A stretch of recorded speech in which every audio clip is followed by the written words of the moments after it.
I mean, if you go just by the net, Auburn's the most impressive team by a mile. Um, 16 quad one wins. The next closest is what, 10? 10. They got 16. Greetings and salutations, and welcome to the Coaches Podcast. I am your host, Dr. Keith Adams, and on today's Throwdown Thursday edition, welcome to March. We're going to have supersized episodes all March long to get you ready. And shout out to our viewers on the Cascade Sports Network. March is here, so let's go ahead and get started. In segment 1, men's basketball. In segment 2, women's basketball. In segment 3, we still got some administrative news and notes. Not as heavy as last week, but you get the idea. So let's look at our net rankings as the pre-show got us going. Auburn's 1, Duke is 2, Houston's 3, Florida's 4, Tennessee is 5. Top 5 mid-majors: Gonzaga, St. Mary's, VCU, Utah, and UC San Diego. Teams to watch: Tennessee, Michigan State, and St. John's. Mike King, our favorite team leader, is here. Mike, any thoughts on the net this week as we get ready for conference tournament season? I mean, if you go just by the net, Auburn's the most impressive team by a mile. 16 quad one wins. The next closest is what, 10? 10. They got 16. They've played a tough schedule. They've done well. Duke's getting a lot of credit. Duke's got 15 quad 3 and 4 wins. That looks to be the most or second most to St. Mary's. So they beat a lot of bums. I look at if the net matters, Auburn should be just a clear favorite, and they should kind of walk through everybody. So I'm going to pay attention to the net this year. That's my takeaway, and I want to see how the tournament plays out, and did the net actually kind of line up with, does the eye test of the net match what happens to the results? That's what I'm excited to see. All right, and our administrator is here, Robert Abney. Robert, any thoughts this week as we get ready for conference season? I would just remind everybody, as I reminded you before we began taping, Gonzaga's best win is over Baylor on November 4th. I would not put a lot of stock in them and what they're doing right now. It's not that they're not a good team. They are a good team, but they're not what you think of when you think of Gonzaga. They're not that. And right. They're going to be, I mean, St. Mary's has already beaten them twice. St. Mary's has clinched the West Coast #1 seed in the tournament. So that's going to be different as well. All right. And my takeaway this week, time and score. I'm kind of glad Will's not here because I would go on a rant and Will would have to calm me down, and I actually want to go on this rant. So Maryland, Michigan State at the end of the game lost the buzzer beater, and they lost the buzzer beater because Maryland went early in terms of time and score. If you got time for the last shot and the worst you could do is overtime, you shoot late, you don't shoot early. Maryland shot early and ended up giving Michigan State an opportunity. Another situation was Alabama-Tennessee ended game situation. Scores tied, and Tennessee went the length of the floor, and not once did Alabama try to turn them. What that means is I'm putting enough pressure on you to make you change directions. Also, the help was so far away that it didn't make the offensive player think anything was going to happen. So because they had all of this time, and shout out to Rick Barnes, who accidentally let the players play the game out, you had a chance to win the game. And it's not hate. It's just teaching. And it doesn't always work, but there's just some instinctual things that I'm just not seeing, in part because there's a lot of willy-nilly basketball out there. And now that you have to play at a heightened level of attention to detail, yeah, good luck with teams that don't practice this on a regular basis. But our story of the week before we get to conference tournaments, we have some issues in terms of sports betting and student athletes that have caused me pause. And as I said to Robert, this is just not good. So Fresno State and the NCAA are investigating allegations that 2 men's basketball players participated in daily fantasy contests based on their own performance. What are we doing? In addition, four New Orleans men's basketball players have been suspended since late January because they are under investigation for possible NCAA violations. Media reports also talked about situations involving Temple, North Carolina A&T, Eastern Michigan, and Mississippi Valley State. The bettors have ties to the NBA case with Jonte Porter. What are we doing?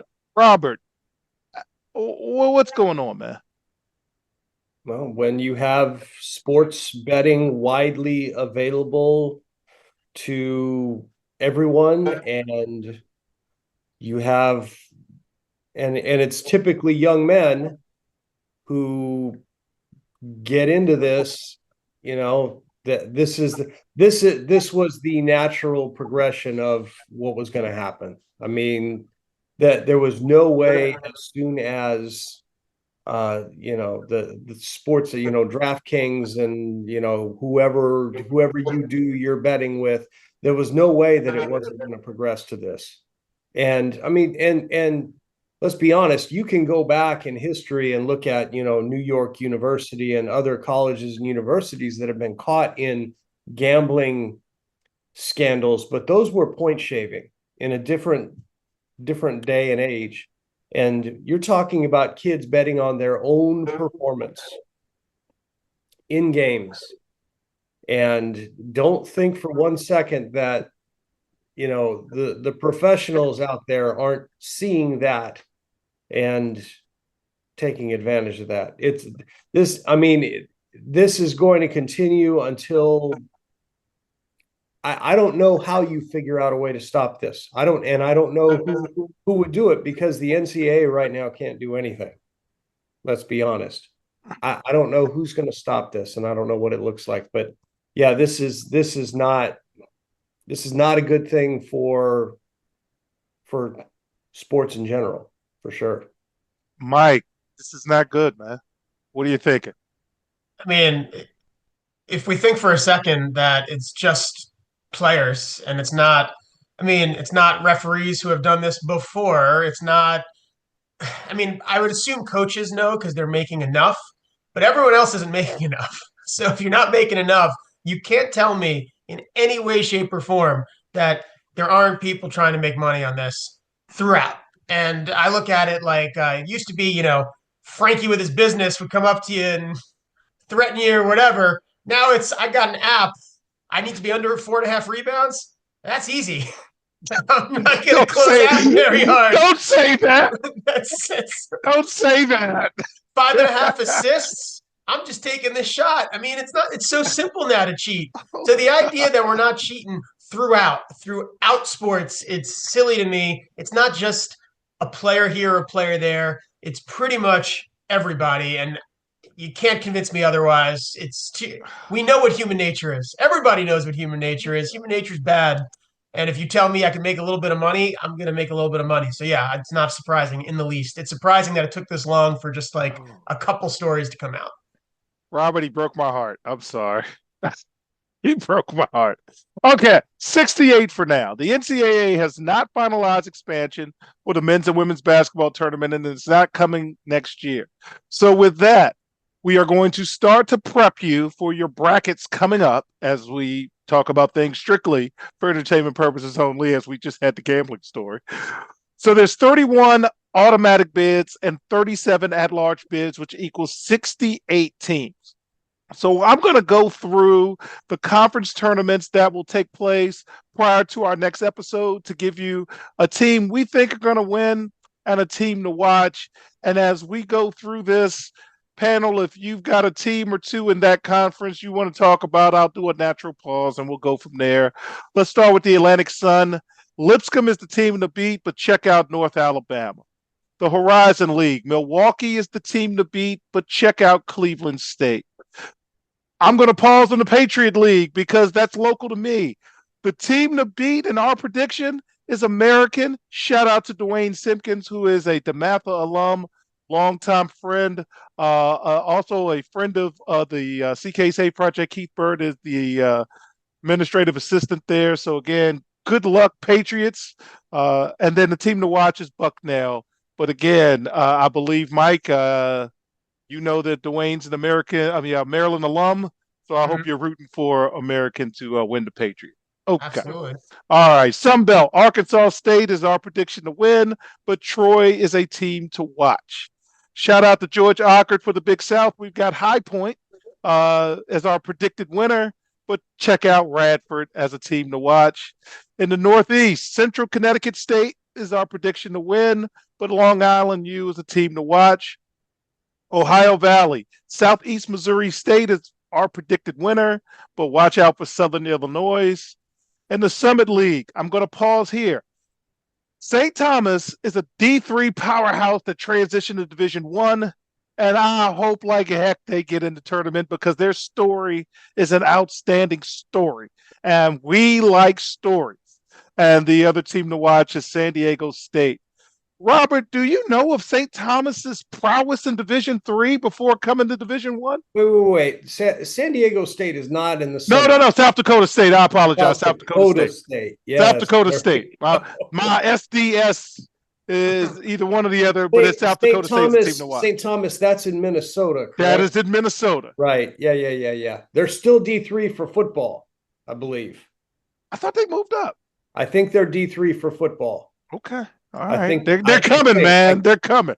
I could be wrong. There's also it's interesting. There's also a St. Thomas in Texas, down by Houston, that is in the D3 league here. But I was aware of St. Thomas. Yes. Yes. Go St. Thomas. The Tommies, I believe they're called the Tommies.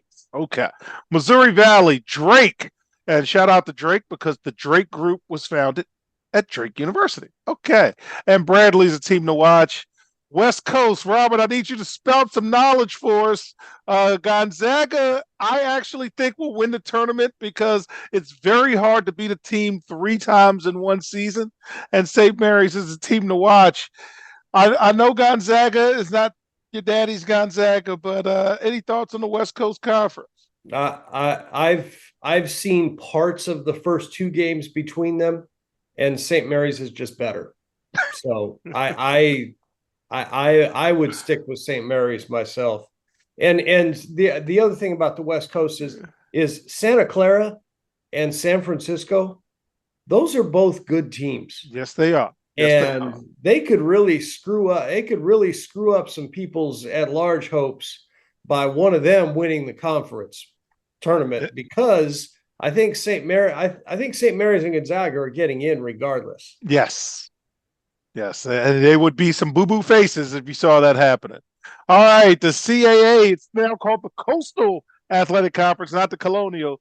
UNC Wilmington should win, but I'm rooting for Towson and Pat Scarry. My wife is a Towson alum. A lot of our friends, Mike King, are Towson alum. Has anybody at the water cooler talked about Towson basketball? No, but I'm rooting for him. I always root local. Okay. Didn't Wally go to Towson? For basketball, for college basketball, let's say that. Yeah. Didn't Wally go to Towson? I don't know. Anyway, sorry, inside side joke, man. Anytime I get a Wally reference in, I'll take it. All right, Southern. Chattanooga, they're not UTC anymore. They're just Chattanooga. They're our prediction to win, and UNC Greensboro is a team to watch. In the American East, Bryant, believe it or not, is the team to beat this year, but Vermont will always hang around. And for the Big Sky, Northern Colorado is the prediction, but the Idaho State Vandals are the team to watch. And Mike, I'm going to pause with you as this is our last one. McNeese is the predicted winner of the Southland, with Texas A&M Corpus Christi. I believe they're the Islanders, Robert. They're the team to watch.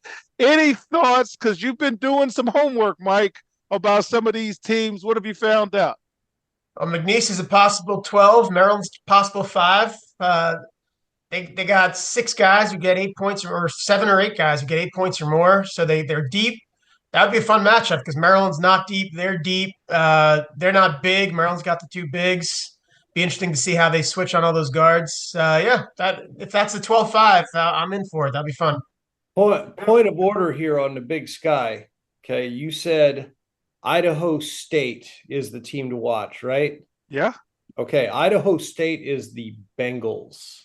Oh, they're the Bengals? Idaho Idaho's the Vandals. My is bad. the Vandals. My bad.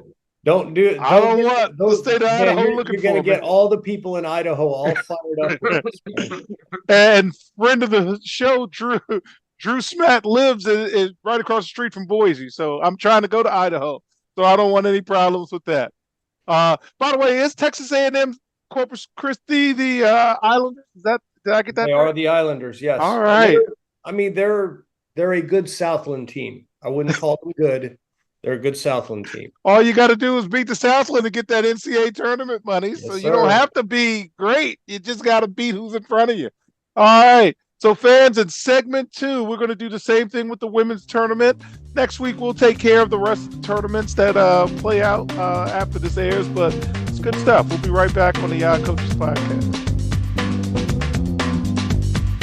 This is Dr. Keith Adams, president of the CKA Save Project and author of Finding the Balance, My Personal Journey to Academic and Athletic Success.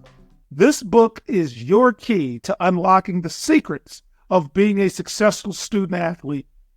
Drawing from my 30-year career as a teacher and coach, this instructional guide offers a unique perspective on achieving success in both academics and athletics. With over 15 personal stories and insightful antidotes, Finding the Balance is a must-read for student athletes, parents, coaches, teachers, and administrators. Visit www.ckasaveproject.org to get your copy and start finding the balance today. Welcome back to the Young Coaches Podcast. And in segment 2, let's get to the women's game. Women's net ranking, again, it is top heavy. 1, UConn. 2, by the way, AZ's talking about coming back. Just to pause there. 2, South Carolina. 3, Texas. 4, Notre Dame, but they took a couple of L's. Good to take the L's now. You got their attention. And 5, UCLA, but that's going to change next week with that loss. Top mid-majors, Richmond, Harvard, Columbia, South Dakota State, I won't mess it up twice, and UNLV. Teams to watch, West Virginia, Michigan State, and Kentucky. But our story of the week before we talk about the conference tournaments, when one door closes, another one opens. So ESPN is getting out of the Major League Baseball business. They're going to go their separate ways after the 2025 season. Good move, bad move, that's not our call. But hey, there's an opportunity to promote more women's sports with them not having baseball in the summer and the fall. Any thoughts, Robert, on ESPN getting out of the baseball business and the potential opening for women's sports to be televised more? Well, that's an interesting. It's an interesting decision on their part because now you have this gap from basically April until October, Labor Day that you've got to fill with something, right? And I mean, it's a great opportunity for, the WNBA. There's going to be more hockey. There's going to be more College World Series stuff. I mean, that ESPN will find a way to fill it. There's no question. But what they fill it with and what the ratings of that look like are a different. That's a different animal. But the winner for sure, WNBA, because they got all the time in the world to be showing those games. Yeah, Mike, what do you think, man? No baseball after this season. Any opportunities as a girl dad extraordinaire? What are you thinking? Well, my concern with ESPN is that they do more of their stupid shows of people yelling bad opinions because that's what ESPN is. And baseball, although it's a terrible sport to watch, just the worst, it's better than anything. I know Skip Bayless isn't ESPN, but it's better than any Skip Bayless, Stephen A. Smith, Colin Cowherd kind of nonsense, which ESPN has become, which is why I don't think I've put ESPN on in like over a decade if there's not a sporting event on purpose. I don't think I've gone to ESPN when that used to be a staple because they just the worst. If they do more WNBA, I'll probably be just as likely to put that on as like a baseball game. kind of in the background. So that would be like a net even for I think for a lot of people, but just don't go the route of more screaming because that's no, no. Okay. All right. Same as the men, 31 automatic bids, 37 at large bids equals 68 teams. The women's conference tournament, we'll do the primary ones this week, and whoever is going next week will do them next week. Horizon League, Green Bay is the predicted winner.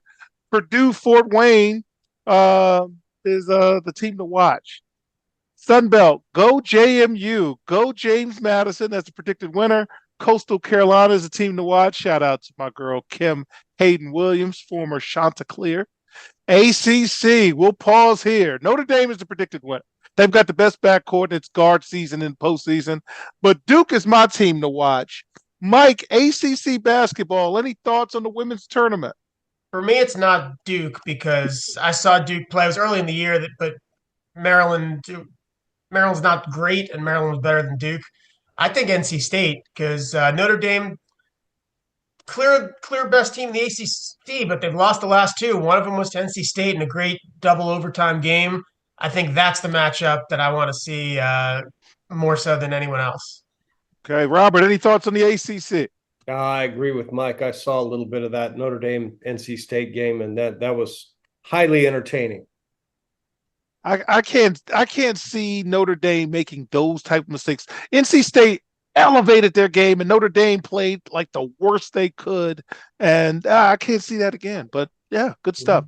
All right, Big 12. Kansas State is the predicted winner, but TCU is the team to watch. Robert, is there any buzz in your area about TCU's women's team? I think there's a little bit of right. We're close. I'm closer to Baylor. So, there's still a lot of stuff about Baylor, and Baylor's going to be in the tournament. Baylor is going to be a factor. TCU's had a great year. They really have. And that coach, my niece actually played for him when he was at Sacramento State. So he does a good job, and that's they're going to be a tough out, let me tell you. Okay, Big South again. George, you're going to watch some tournaments. High Point is the predicted winner, and Longwood is a team to watch. And trivia about Longwood, they're right near Hampton, Sydney, and that is where Tammy Terrell had her first spasm with her situation in the late 60s. So trivia note there. All right, Big Ten. We're going to pause. USC is the predicted winner. Juju is on fire, and I'm just going to stay away from picking against USC. And UCLA is a team to watch, but Mike, I'm sure I irritated you by not picking Maryland. What do you think about the Big Ten tournament? Well, Maryland was doing really well until they had a bunch of injuries. They played USC real tough, UCLA real tough, but I mean, who's on the floor? That's what matters. To me, it's USC. They got the biggest star. It's a star sport. That's the team I'm most interested to see. That's the one. If it's down to USC, UCLA, give me USC because I want to, I like usually I should say, I like to root for greatness. So this is one of those situations. I'll go USC. Okay, Robert, anybody else we should take a peek at with the Big Ten tournament? No, but I'm going to have a get off my lawn moment. USC and UCLA. No, yes. What are we doing?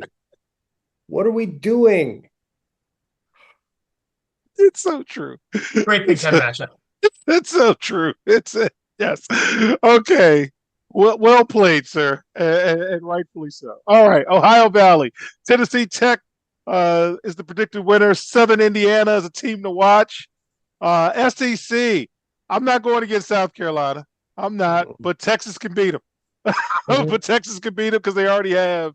Robert, any thoughts about the SEC women's tournament? I'm with you. Where are they? Is that in Greenville, South Carolina? I think that's. I'll get it to you after King goes because I think that's in Greenville, South Carolina. So it's in South Carolina. Yeah, I'll go with them. Definitely. All right, Mike. Any thoughts on the SEC women's tournament? And I agree, but Texas is good. Texas is very good. Texas is good. Texas is past good, and they've got good teams throughout. And yes, it is in Greenville, South Carolina. Yeah, good luck with that.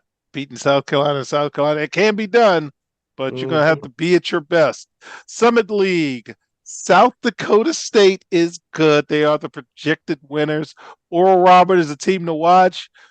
But South Dakota State has to win that because there's no guarantee with this tournament that they would get in again as an at-large.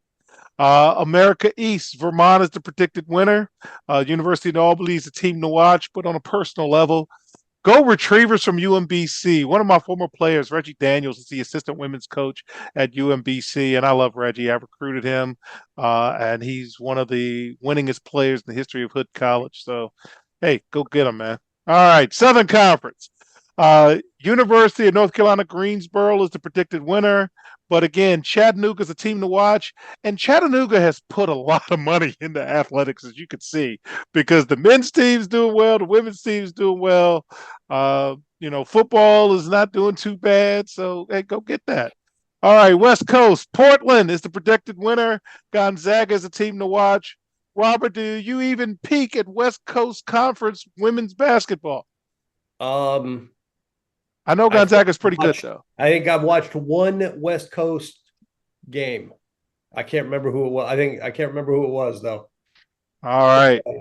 Atlantic 10, selfishly, George Mason is our predicted winner. Go Patriots. Richmond knows the team to watch, and Richmond will probably win the tournament. But, yeah, go Mason. Go get that thing. Okay. Big East, Mike, UConn is the predicted winner. But I like Seton Hall to do something. Any thoughts about Big East women's basketball tournament, Mike? I think they'll do something. I don't think they'll lose to UConn.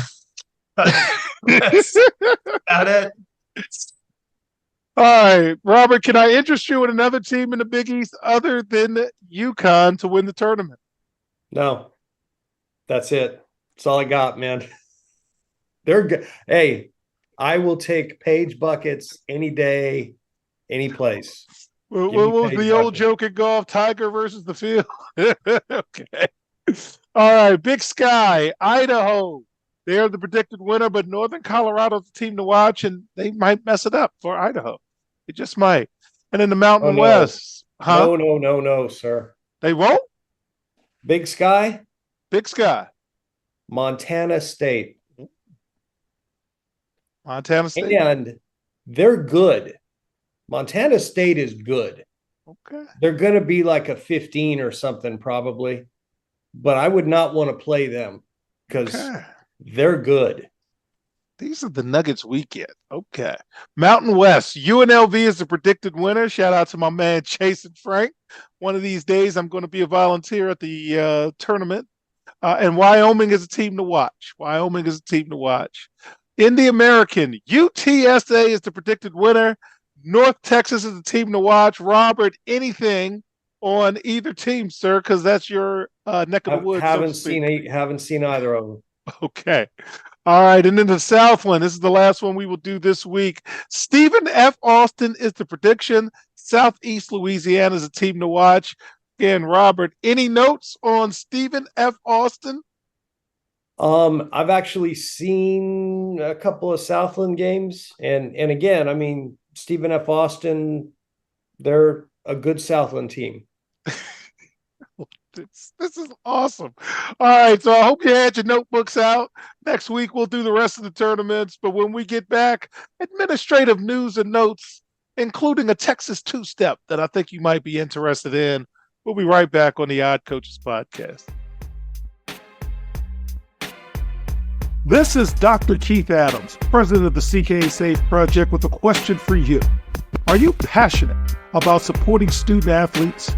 If so, then become an official member of the CKA Safe Project and make a difference today. With your membership, you'll be able to help us provide essential academic and athletic support to underserved communities nationwide. Join us in empowering student athletes to achieve their full potential, both on and off the field. Together, we can build a brighter future through education and sports. Visit ckasafeproject.org and choose your membership level now. $25 is a bronze level membership, $50 is a silver level membership, and $100 is a gold level membership.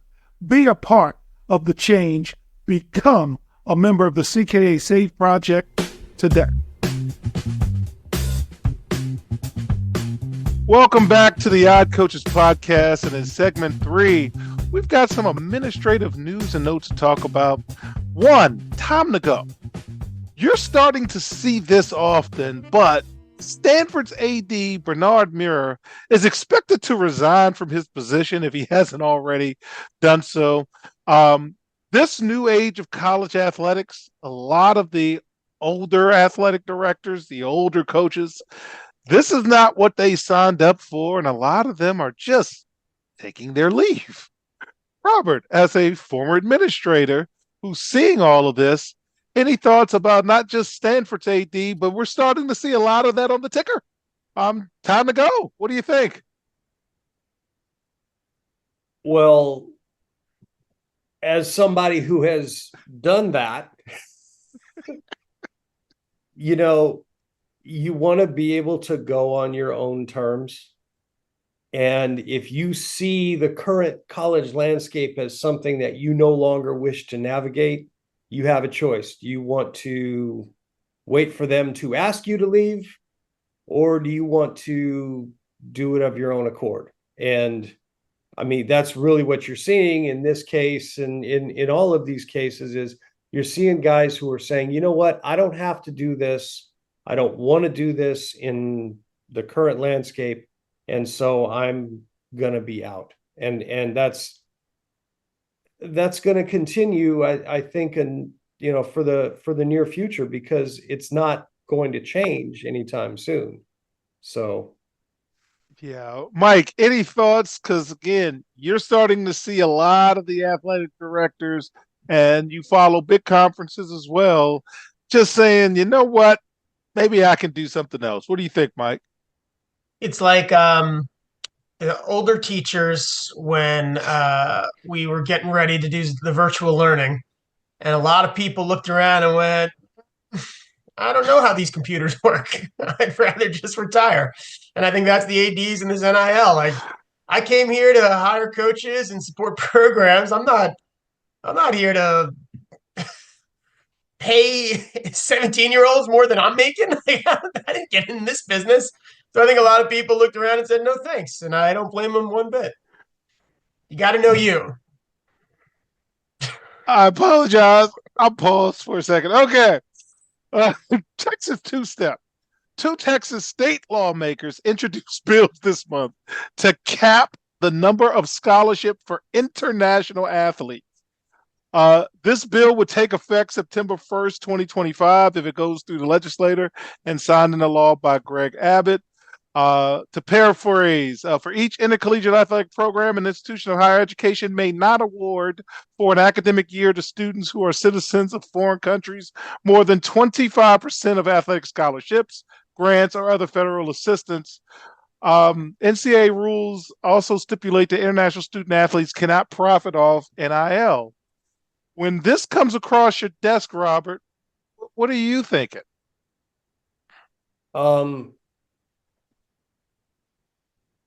Politics aside, this is performative, because how many international student athletes are we talking about?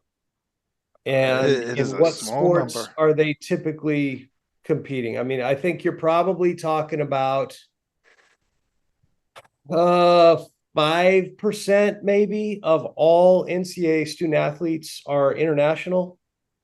And we're going to set this 25% cap on them. I don't know where they're getting their numbers, but I mean, to me, this seems performative to me. Mike, what about you, sir? What are your thoughts? I mean, do they do that for the entire school? Do they do that when they're picking their who's getting in just for regular school? Because it seems quotas always seem a little off when it comes to the educational landscape, and I feel like the Supreme Court hasn't at different times looked at quotas the same kind of way. Uh, Again, if you're doing that when it comes to non-athletics and you're just like, we have a cap on how many international students, then there's some kind of precedent. And I feel, I guess, maybe differently, but I just seems like a strange decision. Without knowing too much about it. Well, and Robert, to give you your number, is 25,000 projected international student athletes, which is about 5%, give or take. yeah.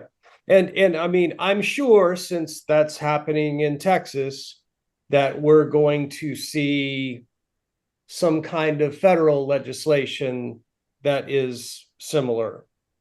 And again, that's just one of those performative red meat things, because it's not a thing. And all that's going to happen is you're going to make your Olympic sports less, I don't know if competitive is the word. I mean, I don't think competitive is the word, but I mean, that's going to hurt your Olympic sports. Yes, because a lot of the student athletes you saw in the Summer Olympics, I'm representing Jamaica, but I trained here. One of our students, Mike and I's students, is representing Dominica, but she went to Maryland and that kind of thing. So yeah, you're going to see. I mean, that's what I think is going to happen. Is the Olympic sports are going to be hurt by this kind of stuff. Okay. All right. Another way to give. Mike, I'm going to come to you with this first. So last April, a 5-star power forward, Jaden Quintance, decommitted from Kentucky after an Arkansas chicken nugget person took Calipari to Arkansas. Okay. So what school would he go to? He ended up going to Arizona State, in part because James Harden made some strategic donations. And this is happening all over the country where prominent alums, especially basketball players, are making donations. And instead of going through the collective model, they are trying to go through the school model. Any thoughts, Mike, on another way to give? What do you think? Get your money. There's no guarantees. And if what school? Arizona State. 14 and 18 Arizona State's going to pay you enough that you could put this money away. And, you never know when you're ranked top 10. That doesn't mean you're going to make a lot of money in the NBA. So I'm not mad at the player for going wherever to get the highest amount of money. As far as people donate, like players donating money, we're fine with it being like faceless businessmen, but if it's James Harden, it's a problem. It's a great thing. Like if you have a big time NBA star who loves the school and supports, I almost like that better than if it's some guy who's the CEO of some company that's overcharging me on something. Let it be James Harden. Same thing to me. It doesn't one's not better than the other, so I'm fine with it. So, Robert, one of the arguments made back and forth was, why invest $1 million in a player that can leave next year for $2 million when I can invest money into a practice facility? And that's a way to attract better players or what have you. What are your thoughts on another way to give? Well, I mean, from my perspective, it makes a lot more sense to give money to the university and have them put it towards something that's going to be there, something that how it's going to be spent, rather than just saying, okay, I'm going to give you $250,000 a year and you can use that to go get some guy who's going to sit on the bench for, and play 6 minutes a game and score 4 points. I would want I mean, what could possibly go wrong if you have the Draymond Green basketball facility at Michigan State, right? That makes a lot more sense to me, to be honest. I played devil's advocate about I'll say this, give the money to Maryland has Derek Queen. I don't know what he's getting paid. But boy, Maryland basketball, there's a lot more interest this year than there was.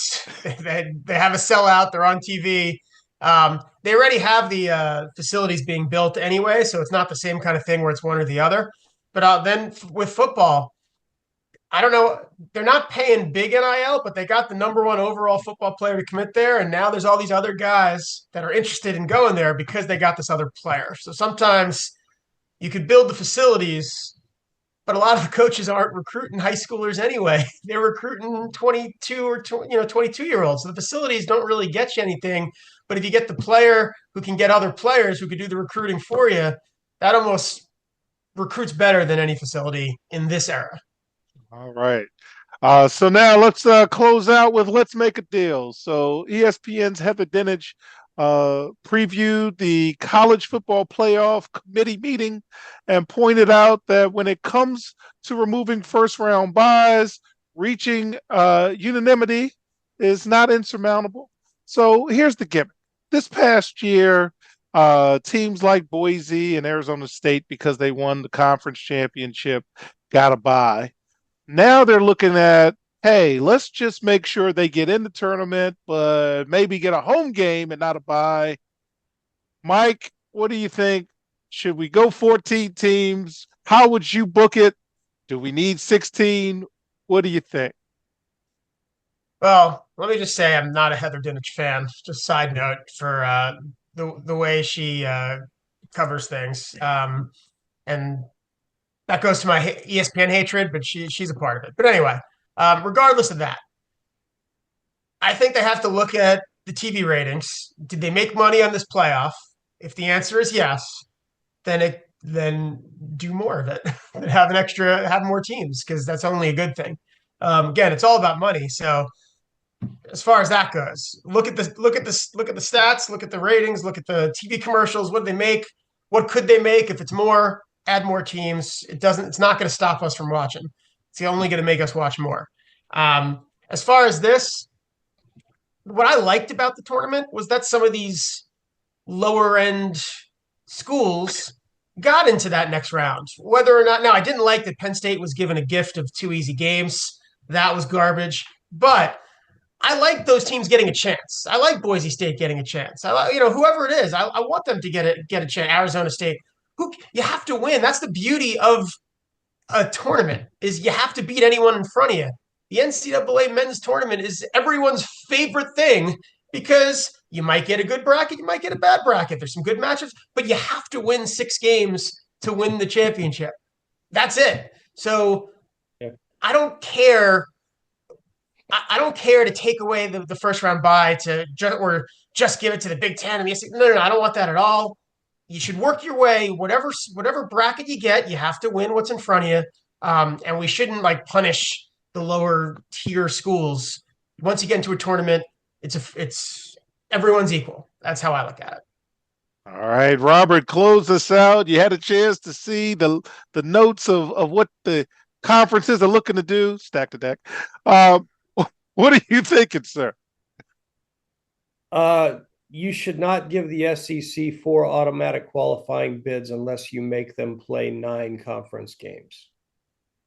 Now, I will tell you, there are 2 schools in the SEC right now that are huge proponents of playing 9 conference games. And that's Texas and Oklahoma. Reason being that those 2 play a neutral site game. The Red River game is at the Cotton Bowl every year. And if they're only playing 8 conference games, that means that they only get 3 conference games at home, right? Similar to that, you're going to have Texas, A&M, and Arkansas, who probably are going to be like, that sounds like a good idea, because when they play at Jerry World in Arlington. So, I mean, I'm not a fan of anybody getting 4 automatic qualifiers just because, but it shouldn't even be a conversation until you're playing 9 conference games and you don't have 6-way ties for 4th place. Mike, does the Big Ten play non-conference games? I don't. I have no Let me double idea. check. But I that think they- argument, Robert, is a clean argument. And I think that's one of the things that they talked about Big I think they Ten. do. They is that not played. everybody plays, the same amount of conference games. Yeah, nine. Nine was standard. Okay. So Yeah. if we have 9 conference games for these, then are we okay with 4-4-2-2 or whatever they're trying to do? I am more okay with it, but I don't want to even hear those yahoos start whining about it until they have that conversation. I don't even think you need the required 4 because we know the committees are going to put them in anyway.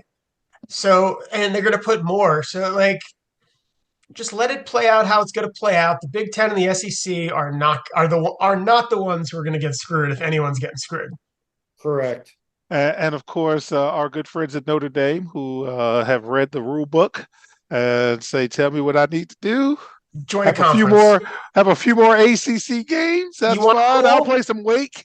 I'll play some Hey. Georgia Tech. You want a rule? No conference, no tournament. That's what I would do. Sorry, Notre Dame, you're not better than anybody.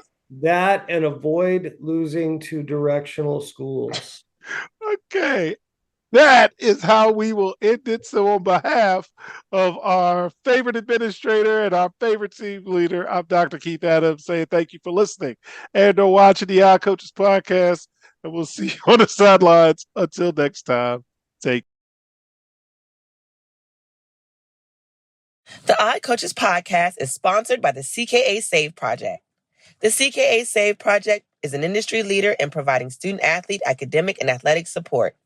From assessing student-athletes' academic and athletic skills, to measuring and monitoring student-athlete academic progress, to improving student-athlete time management and organizational skills, the CKA Save Project provides wraparound services for student-athletes from middle school through college.